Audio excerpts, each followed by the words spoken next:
Hey everyone, Dr. Ryan here from Summit Sports Chiropractic. It's fall season. It's one of my favorite seasons.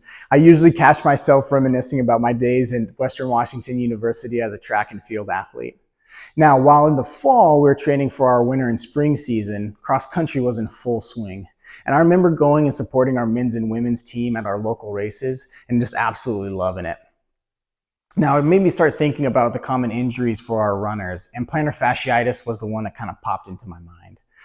Plantar fasciitis is typically known as an inflammatory response to the bottom of the foot. And while that can be very true if the muscles aren't ready or the tissues aren't ready for like a big race and you just go ahead and run on it, what we find is the bigger issue with it is the chronic degeneration of the tissue fibers within that bottom of the foot from chronic overuse.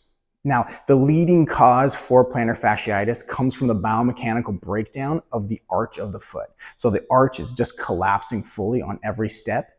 Multiply that by thousands of reps every day, you're going to start having some issues with that connective tissue. The plantar fascia is a fibrous tissue that is meant more for a safety net than for actual structural support. The musculature inside the foot is what's supposed to be doing the work. Now, over time, if the muscles are weakening, those tissues get torn apart and inflammation is dumped into that area to help those tissues repair. Now, if we were to leave this at just resting and letting nature take its course, about half of our runners who do this with this injury can experience pain for up to 10 years. We don't want to see that with anybody. Now, if you were to go to a typical provider, they're going to give you things like rest or ice or maybe orthotics to help get rid of the pain. Now, while it will help with the short-term relief of it, it's not going to change any issues. So if you're wanting to continue running, you're going to want to take the next steps, which is where Summit Sports Chiropractic can come into play. So what we're going to take a look at is the actual injury mechanics of it. So the degeneration of the tissues as well as potential biomechanical issues with the arch collapsing. We're going to use modalities like instrument-assisted soft tissue manipulation, that metal scraping tool that nobody loves, but it's actually really great for plantar fasciitis when applied appropriately.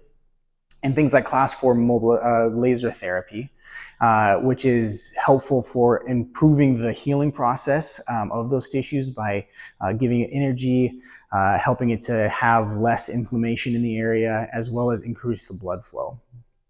Now, if we can heal the tissues, that's great. You're going to get some pain relief from that. But if we don't make any changes to the biomechanics of your running or of your foot, that injury is going to come back because the same thing's going to happen, right? And so what we're also going to take a look at is, are there any joints that are affecting the mobility of your foot or your ankle? That's where chiropractic adjustments of the foot and ankle could potentially help you out. The other aspect is identifying which muscles within the foot are problematic. That's where the exercises are going to be coming in to help build up the strength of that arch and make you a stronger runner. Now, if you're dealing with pain while you're running or walking or even standing, these are big, important signs that you're going to want to come in and get seen by us. Please act now so that we can make sure that you finish your season as pain-free as possible and ideally finish strong.